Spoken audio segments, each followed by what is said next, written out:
Shalom, selamat pagi saudaraku yang kasih Tuhan. Kembali kita akan belajar dalam renungan harian pada pagi hari ini.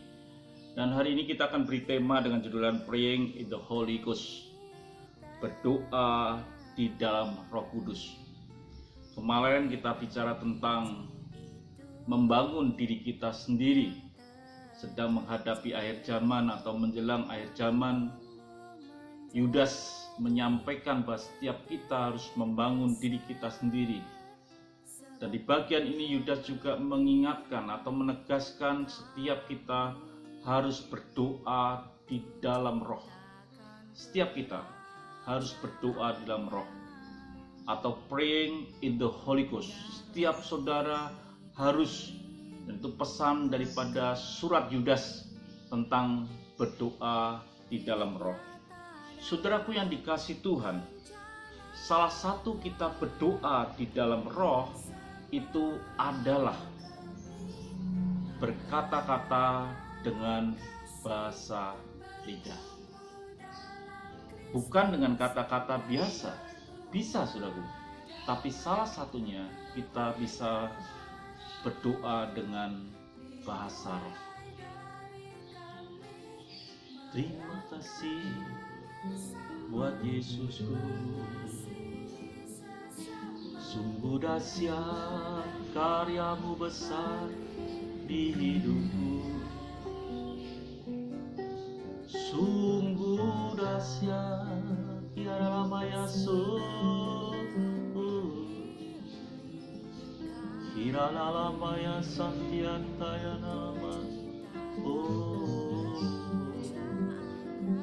Yesus Tuhan. Saudara kasih Tuhan, kita bisa lakukan, dan itu yang harus saudara buat menjelang hari akhir atau akhir zaman. Saudara bisa menyembah di dalam roh.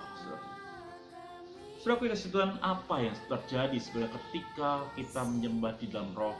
Kenapa Yudas menekankan setiap kita harus menyembah dalam roh? Dalam 1 Korintus 14 ayat yang kedua dikatakan, siapa yang berkata-kata dengan bahasa roh tidak berkata-kata kepada manusia, tetapi kepada Allah, sebab tidak ada seorang pun yang mengerti bahasanya. Oleh roh ia mengucapkan hal-hal yang rahasia. Jadi ketika kita sedang berdoa dalam roh, kita ini sedang berjumpa, berbincang, berbicara dengan Tuhan, dan Tuhan menyelidiki roh kita, dan Tuhan mengerti bahwa kita sedang berbicara hal-hal yang rahasia. Jadi saudara kasih Tuhan, ini alasannya kenapa setiap anak Tuhan harus menggunakan waktu untuk menyembah di dalam roh, karena saudara sedang berjumpa dengan Allah, saudara sedang menyampaikan sesuatu hal yang rahasia.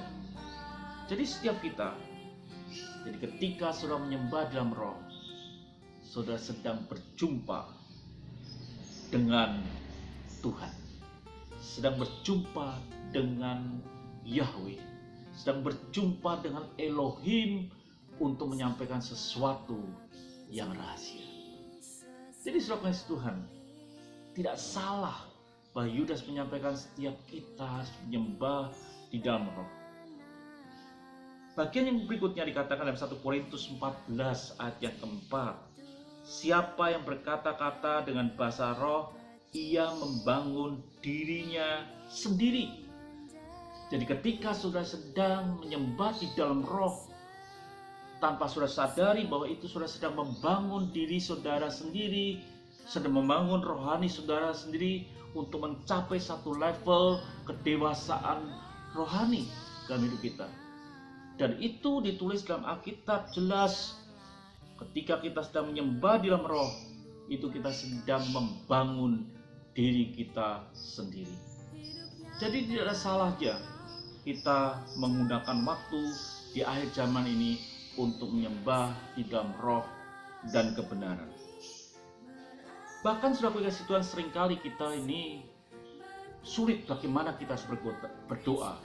Mungkin kita bisa kehabisan kata-kata, rangkaian kata-kata untuk menyampaikan doa-doa kita. Bahkan seringkali mungkin kita bisa mengulang-ulang doa kita. Tapi dalam 1 Korintus 14 ayat yang ke-14 dikatakan, sebab jika engkau berdoa dengan bahasa roh, maka rohmu lah yang berdoa, tapi akal budimu tidak turut berdoa. Roh kita yang sedang berdoa, bukan akal budi kita. Tidak ada lagi menyusun kata-kata. Kita sedang berdoa di hadapan Tuhan, saudara. Ini saudara Tuhan. Dan dikatakan dalam Roma 8 ayat 27, dan Allah yang menyelidiki hati nurani mengetahui maksud roh itu, yaitu bahwa sesuai dengan kehendak Allah berdoa untuk orang-orang kudus. Bahkan ketika kita sedang menyembah, berdoa di dalam roh, tanpa disadari kita ini sedang berdoa untuk rekan-rekan kita, orang-orang kudus di mana mereka berada. Bukan berdoa untuk orang mati, tapi berdoa untuk orang-orang kudus di mana mereka berada. Mungkin tanpa saudara sadari, ketika saudara berdoa, saudara sedang berdoa untuk rekan saudara yang ada di luar pulau, yang sedang menginjil dalam kesusahan dan lain sebagainya. Ternyata doa-doa kita yang menyembah dalam roh, itu kita sedang berbincang dengan Tuhan. Bukan sekadar berbincang, roh itu menyelidik dan roh tahu maksud doa dari saudara. Jadi saudara pengasih Tuhan, dalam hidup ini kita perlu menyembah di dalam roh. Gunakanlah waktu saudara di tengah-tengah kondisi hari ini. Gunakan waktu saudara untuk menyembah di dalam roh. Bukan untuk berbicara yang tidak ada gunanya, bukan menggunakan waktu dengan hal-hal yang lain, tapi gunakanlah waktu itu untuk saudara menyembah di dalam roh. Setiap hari sudah gunakan 1 saat. Sudah pegang gitar saudara, sudah ketuk, sudah angkat hati saudara, saya agungkan dia. Sungguh ajaib, dahsyat engkau, sungguh mulia engkau Yesus, tiada taranya. Oh, dan nama Yesus, tiada nama Yesus, tiada nama Yesus. Gunakan waktu saudara untuk menyembah dalam roh. Allah sedang menunggu saudara. Yakinilah, saudara akan bertumbuh ketika saudara menggunakan waktu untuk menyembah di dalam roh. Tuhan memberkati. Haleluya.